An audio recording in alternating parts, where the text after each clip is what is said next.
오늘 본문 말씀은 막달라 마리아가 예수님의 무덤을 찾아갔습니다. 막달라 마리아는 7 귀신이 들렸던 사람이었습니다. 마가복음 16장 9절에 나옵니다. 예수께서 안식 후 첫날 이른 아침에 살아나신 후 전에 7 귀신을 쫓아내어 주신 막달라 마리아에게 먼저 보이셨다, 이렇게 말씀하십니다. 막달라 마리아는 예수님을 만나서 치료를 받고 예수님의 수종을 드는 종이 되었습니다. 7 귀신이 들어가면 정신이 자기 정신이 아닙니다. 인격이 7 인격으로 나타나기 때문에 미친 사람 증세가 나타납니다. 그래서 사람들이 미친 사람이라고 상대도 안 해주고 더럽다고 가까이도 안 해주는데, 예수님은 이런 사람, 이렇게 미친 사람을 친절하게 대하고 가까이 오게 해서 귀신을 쫓아주셨습니다. 그래서 마리아는 정상적인 사람이 되었고 그 은혜를 갖고자 예수님의 종처럼 예수님을 섬겼던 것입니다. 이것이 은혜를 아는 사람이 하는 행동입니다. 은혜를 아는 사람은 은혜를 갚을 줄 압니다. 은혜를 모르는 사람은 은혜를 갚을 줄을 모릅니다. 귀신 쫓는 일은 이렇게 사람을 살리는 일을 하는 것입니다. 그래서 예수님께서 제자들에게 가서 너희는 귀신을 쫓아내고 병자를 치료하라. 귀신 쫓아내는 것은 영적으로 사람을 살리는 일이고 병을 치료해라 하는 것은 육신을 치료하는 것입니다. 그래서 교회는 영혼도 치료하고 마음의 상처도 치료하고 그리고 육신의 질병도 치료하는 줄로 믿습니다. 이렇게 귀신 쫓는 일을 비평하려고 하지 말고 귀신과 악령 그리고 마귀를 쫓아내고 사람을 살리는 사람들이 되시기를 축원합니다. 그게 진짜 그리스도인의 모습입니다. 그 후 예수님이 억울하게 십자가의 처형을 받고 죽자 마리아는 슬퍼서 많이 울었습니다. 그리고 돌아가신 예수님 몸에 향유를 부어드리기 위해서 향유를 준비해가지고 안식일 날 첫날 3일 후, 금요일날 돌아가셨으니까 3일 후에 몸에 향유를 부어서 오랫동안 보존하려고, 왜? 죽었다가 살아나는 그런 기적은 아무나 일어난 일이 아니기 때문에 마리아의 신앙으로서는 예수님의 말씀을 들었지만 그래도 긴가민가 했겠지요. 그래서 안식일 날 찾아간 겁니다. 그래서 안식일에 향유를 준비해 두었다가 그 향유를 바르려고 막달라 마리아와 다른 여인들이 예수님을 찾아간 것입니다. 그랬더니 예수님 시신이 없는 거예요. 그리고 그 자리에 2 천사가 있는 것입니다. 그리고 2 천사가 예수님은 부활하셨다고 여자들에게 말씀을 했습니다. 그래서 돌아오려고 하는데 예수님이 막달라 마리아에게 나타났어요. 막달라 마리아는 부활하신 예수님을 처음으로 만난 여제자가 된 것입니다. 남자 제자들도 예수님 아직 못 만났어요. 막달라 마리아가 첫 번째 만난 겁니다. 오늘 본문입니다. 예수께서 이르시되 나를 붙들지 말라. 내가 아직 아버지께로 올라가지 아니하였노라. 너는 내 형제들에게 가서 이르되 내가 내 아버지 곧 너희 아버지 내 하나님 곧 너희 하나님께로 올라간다 하라 하시니. 아멘. 예수님이 막달라 마리아한테 너의 아버지다, 하나님은 너의 아버지다, 이렇게 친절하게 가르쳐 주신 줄로 믿습니다. 예수님께 은혜를 받은 막달라 마리아는 예수님을 마음을 다하고 목숨을 다하고 힘을 다하여 사랑했습니다. 그래서 향유를 가지고 무덤을 찾아간 것입니다. 행동으로 자기 신앙을 보인 것입니다. 이것이 바로 행함이 따르는 신앙인 것입니다. 이런 사람이 하나님의 은혜를 아는 사람입니다. 성도님들도 하나님의 은혜를 아시는 분들이 되시기를 바랍니다. 그리고 부활하신 예수님을 만난 것처럼 꼭 재림 예수님을 만나시기를 축원합니다. 마리아가 부활하신 예수님을 만났을 때 얼마나 기뻤을까요? 아마 기뻐 춤을 추었을 것입니다. 우리가 영생 얻어 예수님을 만나는 것은 마리아처럼 기쁜 일입니다. 모두가 그렇게 되기를 축원합니다. 그렇다면 부활하신 예수님은 첫째로 사람들에게 소망을 줍니다. 영생의 소망을 줍니다. 죽음이라는 슬픈 것이 인생을 비극으로 만들었습니다. 그런데 하나님께서 다시 살리어 영원히 살게 해 주시니 소망이 생긴 것입니다. 예수님이 직접 말씀하십니다.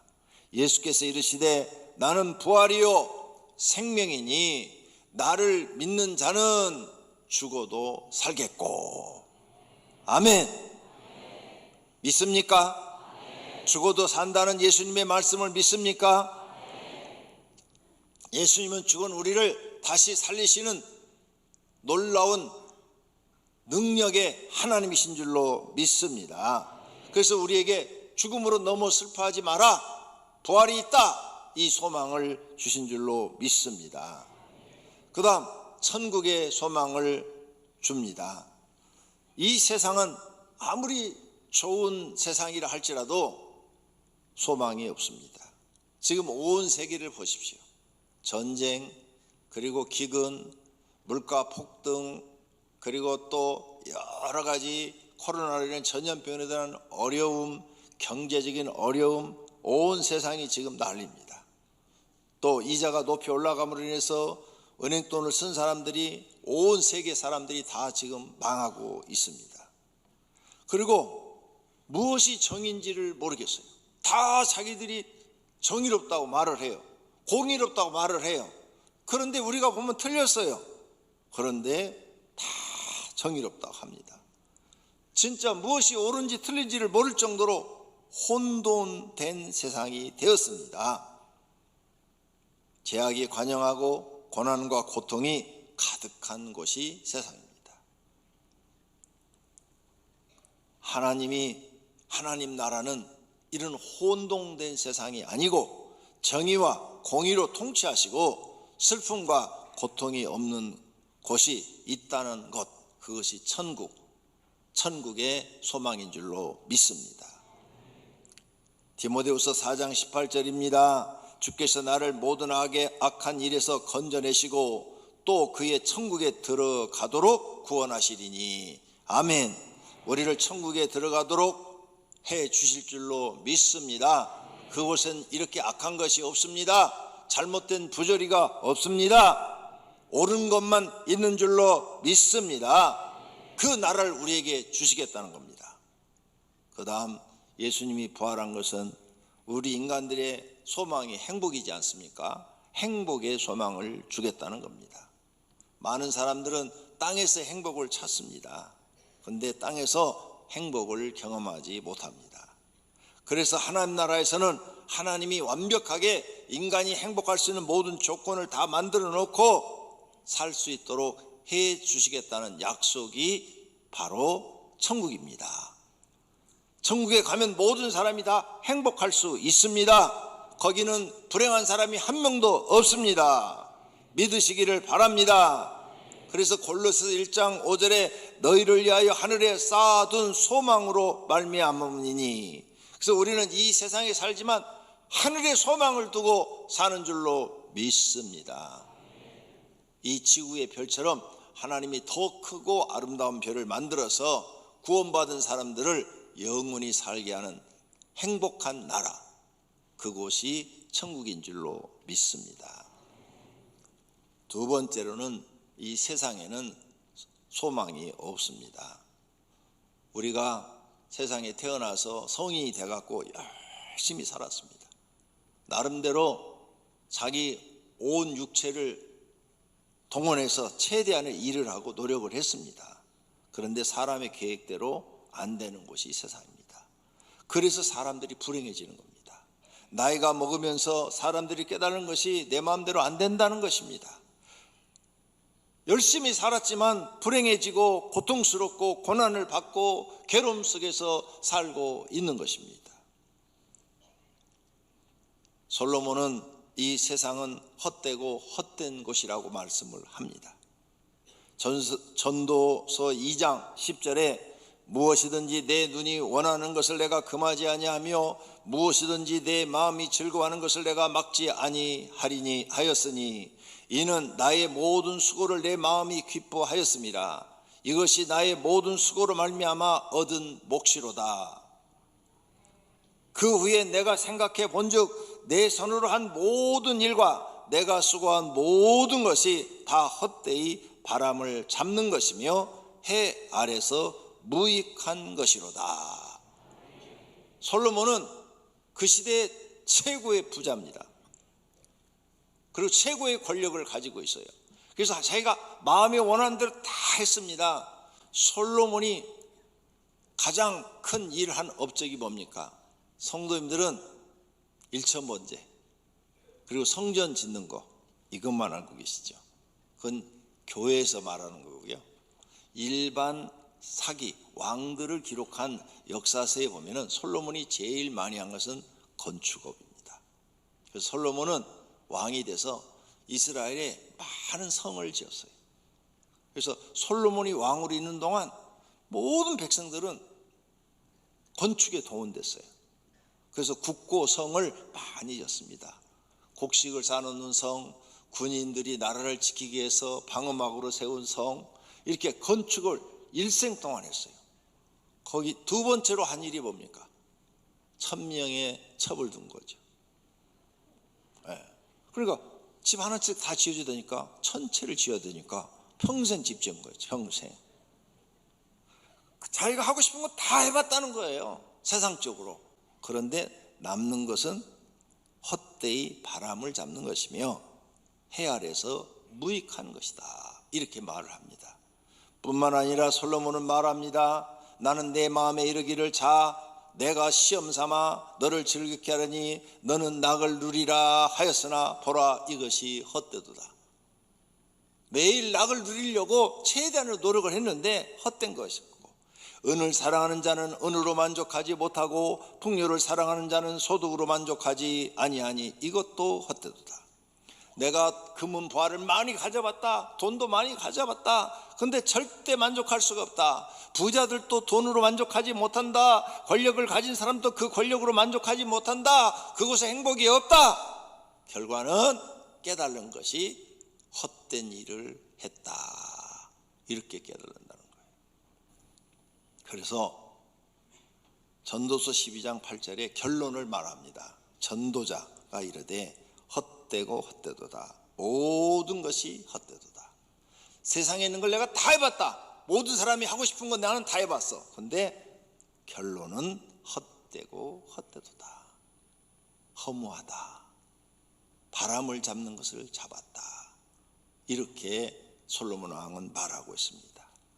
이런 솔로몬 왕의 경험을 우리가 잊고 이걸 믿으면 간접 경험을 하는 겁니다. 내가 직접 경험을 하고 깨달은 사람이 있는데, 지혜로운 사람은 간접 경험만 해도 깨닫습니다. 아, 이 사람이 한 말은 다 사실이야 하고 믿는 사람은 경험하지 않고 내가 깨달으니까 지혜로운 사람인 것입니다. 그래서 사람들은, 지혜로운 사람은 지혜자의 말을 듣고 미련한 사람은 지혜자의 말을 듣지 않습니다. 솔로몬은 지혜자라고 평가가 나 있는 사람입니다. 이 세상은 어떤 곳이냐? 일평생 수고하고 근심하고 슬픈 곳이라 말을 합니다. 일평생에 근심하며 수고하는 것이 슬픔뿐이라. 그의 마음이 밤에도 쉬지 못하느니 이것이 헛되도다. 예. 막 성공하는 사람들, 부자가 되고 싶은 사람들, 높아지고 싶은 사람들은요, 낮에도 막 수고를 해야 되고 뛰어다녀야 되고, 그리고 걱정거리 생기고 근심해야 되고 괴로워하고 또 슬픈 일이 생기고, 그래서 밤에 잠이라도 잘 자야 되는데 잠이 안 와요. 일이 너무 많으면 머릿속에 생각이 많고, 생각이 많은 사람은 불면증에 걸립니다. 잠이 안 와요. 또 잠을 자도 악몽을 낍니다. 그래서 편안한 날이 없어요. 성공하고 싶으세요? 해보세요. 이 말씀이 맞다고 동의를 하실 것입니다. 그러므로 세상에서 참 만족을 찾으려고 하는 사람들, 인생을 모르는 사람들입니다. 지혜자의 말씀을 믿으시기를 바랍니다. 그렇다면 세상엔 참 행복이 없습니다. 세 번째로 생각해 볼 것은 부활하신 예수님은 사람들에게 희망입니다. 세상에는 절망하는 사람들이 많습니다. 불행한 사람들에게는 예수님의 부활은 희망입니다. 억울한 사람들에게도 희망입니다. 왜? 사람이 부활하여 불행함이 없는 세상, 억울함이 없는 세상, 불의가 없는 세상, 영원히 그곳에서 살 수 있기 때문에 부활은 사람들에게 희망입니다. 할렐루야. 우리는 지금 이 불의가 많은 세상에 살고 있어요.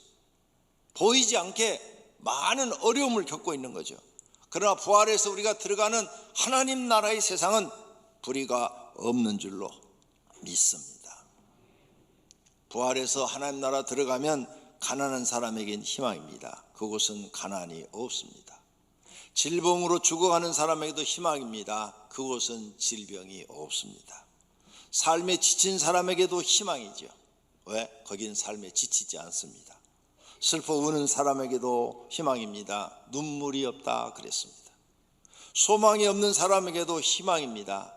그곳에는 소망을 가질 필요도 없습니다. 완벽하게 하나님이 다 준비해 놓으셨습니다. 인생 실패한 사람에게 희망입니다. 그것은 인생 실패할 일이 없습니다. 자신에게 실망한 사람에게도 희망입니다. 장애인으로 태어나서 고생하는 사람에게도 희망입니다. 죽음이 갈라놓은 가족이 있는 사람, 그 사람들에게도 하나님 나라는, 부활해서 들어가는 하나님 나라는 희망인 줄로 믿습니다. 왜? 다시는 그런 슬픈 일이 없기 때문입니다. 네 번째로 예수님의 부활은 기적입니다. 일반적으로 부활은 있을 수 없습니다. 부활은 신의 능력으로만 가능합니다. 그래서 세상의 유명한 철학자들이 내가 부활한다 이런 말 하질 않았어요. 그래서 공자도 부활한다는 말을 안 했고요. 석가모니도 부활한다는 말을 안 했어요. 그리고 이슬람교 마호메트도 자기가 부활한다 이런 말을 안 했어요. 그런데 우리나라 이단 전도관의 박태선 씨가 3일 만에 자기가 부활한다고 그랬어요. 그런데 아직까지 못 일어나고 있어요. 부활했던 것을 보았다는 사람이 아직까지 한 명도 없어요. 아주 통 큰 거짓말을 한 거죠. 사기를 친 거죠. 왜? 부활할 자신이 없으니까 아무도 자기가 부활한다는 얘기를 할 수가 없어요. 그런데 예수님은 자신이 부활한다고 그랬어요. 그런데 3일 만에 진실로 부활한 줄로 믿습니다. 우리의 부활도 마찬가지입니다. 하나님의 능력이 아니고는 부활할 수 없습니다. 즉 기적이 아니고는 부활할 수 없습니다. 부활도 영생도 천국 들어가는 것도 가족을 만나는 것도 예수님의 재림도 들림 받는 것도 다 기적입니다. 하나님 믿는 사람들은 이런 기적을 앞으로 경험하게 될 줄로 믿습니다. 그런데 사실은 놀라운 것이 있습니다. 하나님 믿는 사람들 그리고 기도를 많이 하는 사람은 지금 현실 속에서도 많은 기적을 경험하고 있습니다. 회사가 부도나는데 기도했더니 하나님이 다시 회복시켜주는 기적을 경험합니다. 죽을 병에 걸렸는데 기도했더니 하나님이 치료하시는 경험을 기적같이 경험합니다. 지금도 진짜로 하나님을 믿는 사람들에게는 기적이 매일 일어나고 있는 줄로 믿습니다. 하나님 믿는 사람에게는 기적이 일상입니다. 특별한 게 아니에요. 기도 많이 하는 사람에게는 언제나 기적이 따르는 줄로 믿습니다. 무슨 일을 해도 하나님이 도우셔서 기적이 일어나서 그 사람을 인도하고 있는 줄로 믿습니다. 사랑하신 성도님들, 기적을 많이 경험하시면 부활의 기적도 믿게 될 줄로 믿습니다. 나무가 겨울에 죽은 것 같다가 봄이 되면 살아나는 것처럼 사람도 다시 부활합니다. 하나님의 능력으로 기적이 일어납니다. 믿는 성도가 되시기를 바랍니다. 할렐루야. 결론으로 세상 사는 것이 힘이 듭니다. 사람들은 행복을 얻기 위해서 삽니다. 하지만 행복을 얻지 못합니다. 조금씩 행복을 맛봅니다. 근데 일생 동안 행복을 맛보지 못합니다. 모든 사람들이 성공하면 행복한 줄 아는데 성공한 사람 행복하지 않습니다. 돈 많은 사람도 행복하지 않습니다. 잘생긴 사람도 행복하지 않습니다. 교회 다녀도 행복하지 않습니다. 목사가 되면 행복한 줄 알아요. 절대 그렇지 않습니다. 목사가 돼도 행복하지 않습니다. 목사가 돼서 불행한 사람이 지금 얼마나 많습니까? 교회 다녀도 불행한 사람이 얼마나 많습니까? 왜 그럴까요? 예수님을 믿는데 예수님의 진리를 모르는 겁니다. 그래서 행복한 사람은 어떤 사람이냐? 믿음 안에서 진리의 말씀을 깨닫고 자기 마음을 새롭게 하고 생각을 새롭게 하고 행동을 새롭게 하는 사람은 세상에서도 행복을 느낍니다. 즉 예수님을 믿고 마음이 변화된 사람, 생각이 변화돼서 새 사람이 된 사람은 세상에서도 날마다 감사하며 행복을 느낍니다.